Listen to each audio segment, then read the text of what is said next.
തിക്കോടി പഞ്ചായത്തിലെ കോടിക്കൽ എന്ന പ്രദേശത്തെ തവക്കൽ കളരി മാർഷൽ ആർട്സ് അക്കാദമിയിലാണ് ഞാനിപ്പോൾ ഉള്ളത്.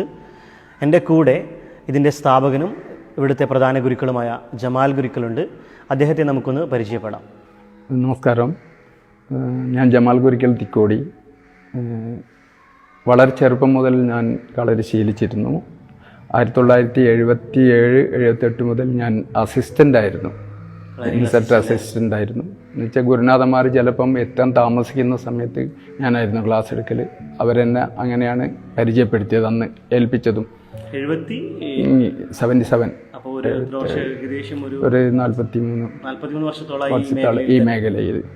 പിന്നെ 80 മുതൽ ഞാൻ സ്വന്തമായിട്ട്, എനിക്ക് അവർ തന്നെ സ്വന്തമായിട്ട് കളരി സ്ഥാപിച്ചു തന്നു. അങ്ങനെ പുറത്ത് പല നാടുകളിലായിട്ട്, കണ്ണൂർ, കൊയിലാണ്ടി, എലത്തൂർ, വടകര, ഒരുപാട് പ്രദേശങ്ങളിൽ, നന്ദി, ഇങ്ങനെയുള്ള ഒരുപാട് പ്രദേശങ്ങളിൽ കളരി തുടങ്ങുകയും അവരത് ഉദ്ഘാടനം ചെയ്യുകയും പിന്നെ മാസത്തിൽ 2 മാസം കൂടുമ്പോൾ അവർ വന്ന് ചെക്ക് ചെയ്യുകയും ചെയ്യുന്ന ഒരു സിസ്റ്റമായിരുന്നു അത്. പെരുമ്പാവൂർ വരെ അങ്ങനെ പോയിട്ടുണ്ട്. പെരുമ്പാവൂരൊക്കെ നല്ല ഇതിലായിരുന്നു. 2 കളരി, 80ഓളം ശിഷ്യന്മാർ അവിടെ ഉണ്ട്. അപ്പം ഈ തവക്കൽ എന്നുള്ളൊരു കളരി ഈ മാർഷൽ ആർട്സ് അക്കാദമി സ്ഥാപിക്കാനുണ്ടായ ഒരു കാരണം എന്താണ്, പ്രചോദനം എന്താണ്? ആജി കുരിക്കൽ എന്ന് പറഞ്ഞിട്ട് എനിക്കൊരു ഗുരു ഉണ്ടായിരുന്നു. ആ ഗുരുവാണ് എനിക്ക് 13ഓളം ഗുരുക്കന്മാരുണ്ട്. തിക്കോടി തന്നെ 4 ഗുരുക്കന്മാരുണ്ട്. എല്ലാവരും മരിച്ചുപോയി. എൻ്റെ 13 ആൾക്കാരും മരിച്ചുപോയി. പക്ഷേ ആജിക്കുരിക്കൽ എന്ന് പറഞ്ഞ ആളാണ് എന്നെ കൂടുതൽ ഈ മേഖലയിലേക്ക് തള്ളി നീക്കിയത്. കാരണം ഒരുപാട് ദൂരത്തു നിന്നൊക്കെ കളരി ഓർഡർ വന്നു കഴിഞ്ഞാൽ ആ ധൈര്യം തരുന്ന ആൾ മൂപ്പരാണ്. നീ പോയിക്കോ, പ്രശ്നമൊന്നുമില്ല എന്ന് പറയുന്നത്. മൂപ്പർ എന്നോട് സ്വന്തമായിട്ടൊരു കളരി വീട്ടുവളപ്പിൽ തന്നെ നിർമ്മിക്കണം എന്ന് ഉപദേശിച്ചിരുന്നു. അപ്പം വീട്ടുവളപ്പിൽ അസൗകര്യത്തിൻ്റെ പേരിൽ അതിനൊരു സ്ഥലം ഇങ്ങനെ കണ്ടെത്തി. പക്ഷേ ഈ സ്ഥലം മേടിക്കുന്ന സമയത്ത് കളരി ഉണ്ടാക്കാനൊന്നും ആലോചിച്ചിട്ടില്ല.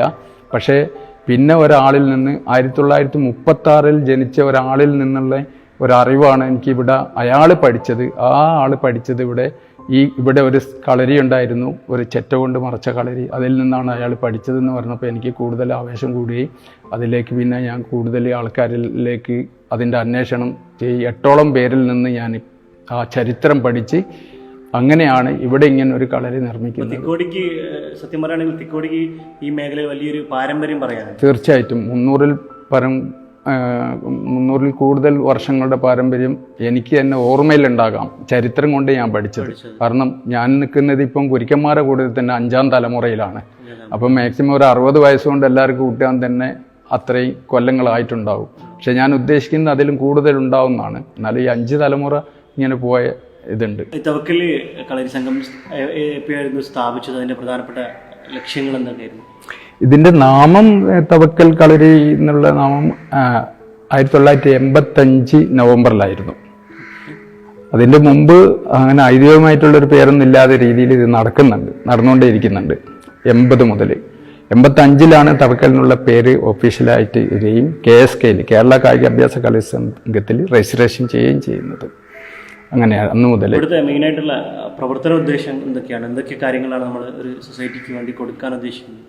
ഈ നാടിൻ്റെ പാരമ്പര്യം അനുസരിച്ച് തിക്കോടിക്ക് ഒരുപാട് മറ്റ് കളരികളുമായിട്ടുള്ള ഒരുപാട് വ്യത്യസ്ത രീതികളുണ്ട്. ഇവിടെ ഇപ്പം പഠിച്ചുകൊണ്ടിരിക്കുന്നത് പലിശക്കളി, കോൽക്കളി, പിന്നെ കളരി ആയോധന കലയിൽപ്പെട്ട എല്ലാ വിഭാഗങ്ങളും, തെക്കൻ, വടക്കൻ, മധ്യ കേരള. ഞങ്ങൾ ഫോളോ ചെയ്യുന്ന വടക്കനാണ് എങ്കിൽ പോലും ഇതെല്ലാ രീതിയിലുള്ള ആയോധന കലകളും ഇവിടെ പരിശീലിപ്പിക്കുന്നുണ്ട്. നിങ്ങൾ പറഞ്ഞു പഴയ തലമുറക്ക് കളരിയായിട്ടും ആയോധന കലകളുമായിട്ടൊക്കെ നല്ലൊരു ബന്ധമുണ്ടായിരുന്നു. നമ്മുടെ നാട്ടിൽ അങ്ങനത്തെ ഒരു സംസ്കാരമൊക്കെ ഉണ്ടായിരുന്നു. പക്ഷെ നമ്മുടെ പുതിയ തലമുറയ്ക്ക് ഇതിനോടുള്ള മനോഭാവം എന്താണ്? പുതിയ തലമുറയിൽപ്പെട്ട ആളുകൾ ഇതിലേക്ക് വരുന്നുണ്ടോ? പഴയ തലമുറയ്ക്ക് കൂടുതൽ താല്പര്യം ഇതിനോടുണ്ടായ കാരണം എന്താണെന്ന് പറഞ്ഞാൽ അന്നത്തെ പരിശീലന രീതികളിൽ കൂടുതൽ താല്പര്യം ഉണ്ടാകാൻ സാധ്യതയുണ്ട്. ഇന്ന് ഇതിൻ്റെ ആ രീതിയിലുള്ള ഒരു ശീലങ്ങൾ വന്നു കഴിഞ്ഞാൽ തീർച്ചയായിട്ടും ഇപ്പോൾ ഉള്ള തലമുറയും ഇതിലേക്ക് വരും എന്നുള്ളൊരു വിശ്വാസം എനിക്കുണ്ട്. ഓക്കെ, ഇപ്പം പലപ്പോഴും പറയാറുണ്ട് സ്കൂളുകളിലൊക്കെ ഇത്തരം സംഗതികളൊക്കെ തുടങ്ങിയിട്ടുണ്ട്. പെൺകുട്ടികളൊക്കെ സെൽഫ് ഡിഫെൻസിന് വേണ്ടിയിട്ട് ഇത്തരം കാര്യങ്ങൾ അഭ്യസിക്കണം എന്നൊക്കെ പറയുന്നത്, അതിനോടൊക്കെ നിങ്ങളുടെ അഭിപ്രായം എന്താണ്? അതുപോലെ തന്നെ പെൺകുട്ടികൾക്കൊക്കെ ഇവിടെ സൗകര്യങ്ങളുണ്ടോ? തീർച്ചയായിട്ടും ഇവിടെ പെൺകുട്ടിയെ പ്രത്യേക സൗകര്യങ്ങളുണ്ട്. ഇവിടെ പഠിച്ചുകൊണ്ടിരിക്കുന്നുണ്ട് പെൺകുട്ടികൾ. തീർച്ചയായിട്ടും 7 വയസ്സ് മുതൽ മേലോട്ട് ഉള്ള ഒരു 70 വയസ്സ് വരെയുള്ള ആൾക്കാരെ ശീലിപ്പിക്കാനുള്ള എല്ലാ സെറ്റപ്പ് ഞങ്ങൾ ചെയ്തു വെച്ചിട്ടുണ്ട്. ഇപ്പോൾ നമ്മുടെ ഒരു പുതിയൊരു ഫുഡ് കൾച്ചറൊക്കെ ഉണ്ടല്ലോ, നമ്മൾ പുതിയൊരു ഫാസ്റ്റ് ഫുഡ് കൾച്ചർ, നമ്മൾ ആളുകൾ പൊണ്ണത്തടി അല്ലെങ്കിൽ ആരോഗ്യപരമായിട്ട് ഒരുപാട് പ്രശ്നങ്ങളാണ് ആളുകൾക്ക്. ഇപ്പോൾ ഹൃദയാഘാതം, ഇപ്പോൾ നിങ്ങൾക്കറിയാം പ്രവാസികൾക്കൊക്കെ എപ്പോഴും പ്രശ്നങ്ങളും രോഗങ്ങളും കൂടുതലാണ്. അപ്പം ഇത്തരം ഒരു സാഹചര്യത്തിൽ നമ്മൾ ഇത്തരം കലകൾക്കും അല്ലെങ്കിൽ ഇത്തരം ആയോധന രീതികൾക്കൊക്കെ ഒരു വലിയൊരു പങ്കുണ്ടായിരുന്നു മുൻ തലമുറയിൽ. അപ്പം അതിന് നമ്മുടെ പുതിയ തലമുറയിലേക്ക് എങ്ങനെയെങ്കിലും കണക്ട് ചെയ്യാൻ പറ്റുമോ, അല്ലെങ്കിൽ അവർക്ക് എന്തെങ്കിലും ഇതുമായിട്ട് ചെയ്യാൻ പറ്റുമോ എന്നുള്ളതിനെ പറ്റി? തീർച്ചയായിട്ടും. കാരണം നമ്മളിവിടെ പഠിക്കുന്ന കുട്ടികൾ തന്നെ പരിശീലിച്ചുകൊണ്ടിരിക്കുന്ന പ്രാക്ടീസ് ചെയ്യുന്ന സമയത്ത് പല പ്രോബ്ലംസ് ഞങ്ങൾക്ക് കണ്ടുപിടിക്കാൻ സാധിക്കുന്നുണ്ട്. അത് ചിലപ്പം വീട്ടിലെ രക്ഷിതാക്കൾക്ക് അറിയാത്ത കാര്യങ്ങളാണ്. ഒന്നിക്കൽ വ്യായാമം ചെയ്യുന്ന സമയത്ത്, കണ്ടിന്യൂ വ്യായാമം ചെയ്യുന്ന സമയത്തോ, അതല്ലെങ്കിൽ ഇവിടെ വന്നിട്ട് ചിരിക്കുന്ന സമയത്തോ, കളിക്കുന്ന സമയത്തോ, പാട്ട് പാടുന്ന സമയത്തെല്ലാം ഉണ്ടാകുന്ന ചില പ്രോബ്ലംസ് നമുക്ക് മനസ്സിലാക്കാൻ സാധിക്കും. നമ്മൾ രക്ഷിതാക്കൾക്ക് അത് റെഫർ ചെയ്തിട്ട് അതിന് ട്രീറ്റ്മെൻറ്റ് നടക്കുന്നുണ്ട്. തീർച്ചയായിട്ടും. ഉറക്കില്ലായ്മ, അങ്ങനെയുള്ള കാര്യങ്ങൾക്കെല്ലാം ഇപ്പം കളിച്ച് പോയതിന് ശേഷം ഒരു കുളിയൊക്കെ കഴിഞ്ഞ് എന്നിട്ട് അതിൻ്റെതായ രീതിയിലുള്ളൊരു ഭക്ഷണമൊക്കെ കഴിച്ചിട്ട് ഒരു അങ്ങനെ ആകുമ്പോൾ തീർച്ചയായിട്ടും ഫ്രഷ്നെസ് കിട്ടും അവർക്ക്. കാരണം പിന്നെ ഇവിടുന്ന് നല്ല രീതിയിലുള്ള വളർച്ചക്കുള്ള എല്ലാ നിർദ്ദേശങ്ങളും വ്യായാമത്തിനെ പറ്റിയും എല്ലാ കാര്യത്തെ പറ്റിയും വെറും ഇവിടെ കളരി മാത്രം പഠിപ്പിക്കുക എന്നുള്ള സിസ്റ്റത്തിൻ്റെ പുറത്ത് നിന്നുകൊണ്ട്, കാരണം ഞാനൊരു പ്രവാസിയാണ്, അതിൻ്റെ പേരിൽ. അപ്പോൾ പ്രവാസിയാണെന്ന് പറയുമ്പോൾ 33 വർഷം, അതൊരു വലിയൊരു സമയമാണ്. 33 വർഷം ഗൾഫിൽ ജീവിക്കുമ്പം എങ്ങനെ ഇത് മനസ്സിലുള്ള ഈ സംഭവങ്ങളും ഈ കളരിയും ഒക്കെ എങ്ങനെയാണ് ഇതുമായിട്ട് പ്രവാസ ജീവിതമായിട്ട് ബന്ധപ്പെടുത്തിയിട്ട് കൊണ്ടുപോകാൻ പറ്റിയത്? അതിൻ്റെ ഒരു കാരണം, ഞാൻ പ്രവാസിയായ സമയത്ത് തന്നെ പ്രവാസ ലോകത്ത് ഇന്ന് ജീവിച്ചിരിക്കുന്ന ഖത്തറിലാണ് ഉണ്ടായിരുന്നത്. ഖത്തറിലുള്ള ഒരുപാട് ആൾക്കാർ, പല നാട്ടുകാരും എന്നെ പല കാര്യത്തിനും ക്ഷണിക്കാറും ചെയ്യിക്കാറുമുണ്ട്. അപ്പോൾ എന്നെക്കാൾ കൂടുതൽ താല്പര്യം അവിടെയുള്ള പ്രവാസിയൊക്കെ, നാട്ടിലുള്ള ഇപ്പം വളർന്നു വരുന്ന ചെറുപ്പക്കാർക്കോ അല്ലെങ്കിൽ നിങ്ങളെ ആദ്യത്തെ ചോദ്യം തലമുറക്കോ ഇല്ലെങ്കിൽ പോലും ഗൾഫിലുള്ള എല്ലാ ആളുകൾക്കും ഇതിനോട് പ്രത്യേക താല്പര്യമുണ്ട്. തീർച്ചയായിട്ടും. അത് ഈവൻ കേരള അല്ല, മൊത്തത്തിൽ ആരെല്ലുണ്ടോ അവർക്ക് ഭയങ്കര താല്പര്യമാണ് ഇത്തരം കാര്യത്തിന്. തീർച്ചയായിട്ടും. അവർക്ക് സമയം കിട്ടാത്തൊരു കുഴപ്പം മാത്രമാണ് ജോലിഭാരം, അതാണ്. അതുപോലെ തന്നെ നിങ്ങളുടെ മകൻ, എൻ്റെ ഫ്രണ്ട് കൂടിയായ ഖത്തറിലുണ്ടായ, എനിക്ക് ഖത്തർ തൊട്ടേ പരിചയമുണ്ട്, നൗഫൽക്കയും ഈ മേഖലയിൽ വളരെ സുദീർഘമായ സേവനങ്ങൾ നടത്തുന്നുണ്ടല്ലോ. അപ്പം ഒരു പുതിയ തലമുറക്ക് വല്ലാത്തൊരു ഇൻസ്പിറേഷൻ കൂടിയാണത്. അതിനെക്കുറിച്ച് നിങ്ങൾ എങ്ങനെയാണ് അത് നോക്കിക്കാണുന്നത്? കാരണം ഞാൻ ഞാൻ ഇവിടെ ശീലിച്ചുകൊണ്ടിരിക്കുന്ന സമയത്ത്, പഠിപ്പിച്ചുകൊണ്ടിരിക്കുന്ന സമയത്തും എൻ്റെ ഗുരു തന്നെ എൻ്റെ മകനെ പഠിപ്പിച്ചിട്ടുണ്ട്. അപ്പം അതിൽ കൂടുതൽ പിന്നെ ഞാനും കൂടി ഒന്ന് പുഷ് ചെയ്ത്, പിന്നെ ഗൾഫിലെത്തിയപ്പം കൂടുതൽ അവന് അത് പ്രാക്ടീസ് ചെയ്യാനും ഇതുപോലെ മറ്റുള്ളവരിൽ എത്തിക്കാനും സാധിച്ചു. അത് ഞങ്ങളുടെ നാടിൻ്റെ ഒരു പാരമ്പര്യം അനുസരിച്ച് പറയാണ്ട് അങ്ങനെ തന്നെ അത് പോയിക്കൊണ്ടിരുന്നത്. അതെ, എൻ്റെയും എൻ്റെ മകൻ്റെയും ഗുരു ഒന്നാണെന്നുള്ള കൂടി ഇവിടെ കൂട്ടിച്ചേർത്തേണ്ട ഒരു കാര്യമാണ്. അപ്പം നിങ്ങളും അതുപോലെ തന്നെ നിങ്ങളുടെ മകനും ഒക്കെ പ്രവാസിയാണ്, ഖത്തറിലായിരുന്നു, പ്രവാസികളായിരുന്നു. അപ്പം ഇത്തരം വലിയൊരു സ്ഥാപനത്തെ നിങ്ങളുടെ പ്രവാസത്തിലിരിക്കുമ്പോൾ എങ്ങനെ അത് വളരെ വിജയകരമായിട്ട് നടത്തിക്കൊണ്ടുപോകാൻ സാധിച്ചു എന്നുള്ളതാണ് എൻ്റെ സംശയം. അതെന്ന് പറഞ്ഞാൽ ഞാൻ മുമ്പ് പറഞ്ഞ ഈ 1980 മുതലുള്ള കാലഘട്ടത്തിൽ ഞാൻ നടത്തിക്കൊണ്ടുവരുന്ന എല്ലാ കളരിയിലും എൻ്റെ പ്രധാന ശിഷ്യനാണ്. മാത്രമല്ല, ഞാൻ എത്തിപ്പെടാത്ത സമയത്ത് ക്ലാസ് എടുക്കുന്ന, പിന്നെ അവർ ഗുരുക്കന്മാരായി മാറുകയും അഷറഫ് ഗുരുക്കൽ എന്ന് പറഞ്ഞ അദ്ദേഹമാണ് ഇത് മാനേജ് ചെയ്യുന്നത്. എൻ്റെ പ്രധാന ശിഷ്യനും ഈ കളരികളെല്ലാം നിയന്ത്രിച്ചു പോകുന്നതും മാനേജ് ചെയ്യുന്നതും ഇപ്പം നിലവിലുള്ള മാനേജറും അയാളാണ്. അദ്ദേഹത്തെ നമുക്കൊന്ന് പരിചയപ്പെടുത്താം. തീർച്ചയായിട്ടും.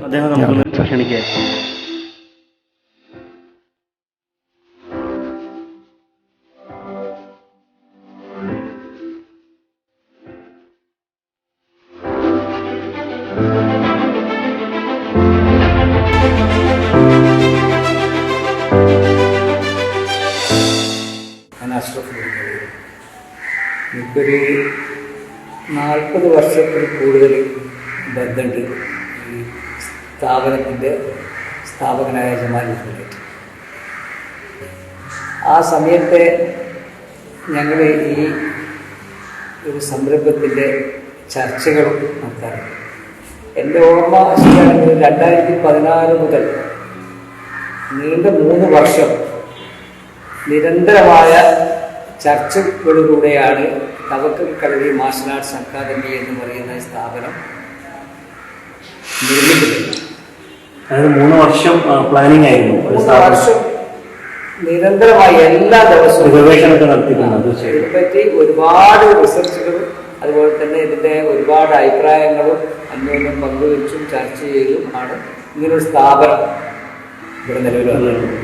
അപ്പം അടിസ്ഥാനപരമായി ഇങ്ങനത്തെ സ്ഥാപനം നിലവിൽ വരുന്നതിനെ പറ്റിയിട്ട് ജമാൽ ഉൾപ്പെടെ തന്നെ ഇവിടെ വിശദീകരിച്ചു നേരത്തെ. അതുകൊണ്ട് ഞാനതിനെപ്പറ്റി കൂടുതൽ വിശദീകരിക്കണമെന്ന് ആഗ്രഹിക്കുന്നില്ല. പക്ഷേ ഈ കളരിയോടനുബന്ധിച്ച് തന്നെ ഞങ്ങൾ പാരമ്പര്യമായിട്ടുള്ള കളരി മർമ്മ ചികിത്സയും അതിനോടനുബന്ധിച്ച് ആയുർവേദ ചികിത്സയും സമന്വയിപ്പിച്ചുകൊണ്ട് ഒരു ചികിത്സാ സമ്പ്രദായം ഞങ്ങൾ രൂപപ്പെടുത്തി ഇവിടെ നടത്തിക്കൊണ്ടിരിക്കുന്നത്. അതിലെന്തൊക്കെയാണ് ഏതൊക്കെ രോഗങ്ങൾക്കാണ് മെയിനായിട്ട് അതിൽ പ്രധാനമായിട്ട് നമ്മൾ കണ്ടുവരുന്ന ബാക്ക് പെയിൻ, അതുപോലെ തന്നെ സെർവിക്കൽ കഫ് പ്രശ്നം, അതുപോലെ മുട്ടുവേദന, അങ്ങനെയുള്ള ഒരുപാട് കാര്യങ്ങൾ ഇന്ന് നമ്മുടെ നാട്ടില് അധികം ആളുകൾക്കുള്ള ഇത്തരം ശൈലി രോഗങ്ങൾക്കും അതുപോലെ തന്നെ നമ്മളുടെ വ്യായാമക്കുറവുകൊണ്ടും ഇന്നത്തെ ഒരു ഫാസ്റ്റ് യുഗത്തിലുള്ള ഭക്ഷണ രീതി കൊണ്ടും എല്ലാം വരുന്ന ഒരുപാട് രോഗങ്ങൾക്കുള്ള ചികിത്സാ സമ്പ്രദായങ്ങളാണ് ഇവിടെ ചെയ്തുകൊണ്ടിരിക്കുന്നത്. അതേപോലെ നാഡീമർമ്മരോഗ വിദഗ്ധരുണ്ട്, അതുപോലെ തന്നെ ആയുർവേദ ഡോക്ടറുണ്ട്, ഡോക്ടർ ആയുർവേദ ഡോക്ടറുണ്ട്, നിവിജാലാലി എന്ന് പറഞ്ഞ ആയുർവേദ ഡോക്ടർ, അവരുടെ നേതൃത്വത്തിലാണ് ഇത്തരം കാര്യങ്ങളെല്ലാം ചെയ്തുകൊണ്ടിരിക്കുന്നത്. സ്ത്രീകൾക്കും പുരുഷന്മാർക്കും പ്രത്യേകമായ രീതിയിലാണ് ചികിത്സ ചെയ്യുന്നത്. സ്ത്രീകൾ തന്നെയാണ് ഇവിടെ ചികിത്സിക്കുന്നത്. ഇത് തെറാപ്പി ആയിരുന്നാലും ശരി, മറ്റെന്ത് ചികിത്സ കിടത്തി ചികിത്സ ചെയ്യാനുള്ള പരിപാടികൾ ഞങ്ങൾ നടത്തിക്കൊണ്ടിരിക്കുകയാണ്. അതിന്റെ വർക്ക് നടന്നുകൊണ്ടിരിക്കുന്നുണ്ട്. അത് ഏകദേശം എന്തായാലും ഈ ഒരു മാസം അവസാനിക്കുന്നതോടുകൂടി അതുകൂടി ഞങ്ങൾ സ്റ്റാർട്ട് ചെയ്യും. കൂടുതലും രോഗികൾ ഏതൊക്കെ പ്രദേശത്താണ്? നമ്മുടെ നാട്ടിൽ നിന്നാണ് അല്ലെങ്കിൽ പുറത്തുനിന്നാണ്? നമ്മുടെ നാട്ടിൽ നിന്നും വരുന്നുണ്ട്, അതുപോലെ തന്നെ പുറമേ നിന്നും വരുന്നുണ്ട്. അവിടുത്തെ അതിന്റെ ഫീസും കാര്യങ്ങളൊക്കെ എങ്ങനെയാണ്? ഫീസൊക്കെ നമ്മുടെ നാട്ടിൽ ഒരു സാധാരണക്കാരന് ഉൾക്കൊള്ളാൻ കഴിയുന്ന രീതിയിലുള്ള രീതി. ഞങ്ങൾ ഇതിന്റെ ഒരു സാമ്പത്തിക നേട്ടം ഉണ്ടാക്കുക എന്നുള്ളതല്ല ഞങ്ങളുടെ ലക്ഷ്യം. പാരമ്പര്യമായിട്ട് ഇവിടെ നിലനിന്ന പല കാര്യങ്ങളും പല രീതിയിലുള്ള കാരണങ്ങൾ കൊണ്ട്, പ്രവാസ ജീവിതം കൊണ്ടും എല്ലാം ഇവിടെ നഷ്ടപ്പെട്ടു വരുന്നുണ്ട്. അതെല്ലാം തിരിച്ചു കൊണ്ടുവരിക, അതെല്ലാം വീണ്ടെടുക്കുക, അതെല്ലാം നിലനിർത്തുക, അത് പുതുതായി വരുന്ന തലമുറകൾക്ക് അതെല്ലാം പകർന്നു കൊടുക്കുക എന്നുള്ളതാണ് ഞങ്ങളുടെ മഹത്തായ ലക്ഷ്യം. തീർച്ചയായിട്ടും ഒരു സാമ്പത്തിക ലാഭത്തിന് സാമ്പത്തിക ലാഭം അല്ല ഞങ്ങളുടെ ലക്ഷ്യം, ഒരു സാമൂഹികത്തോടുള്ള ഒരു കമ്മിറ്റ്മെന്റ്, അതാണ് ഞങ്ങളുടെ ലക്ഷ്യം.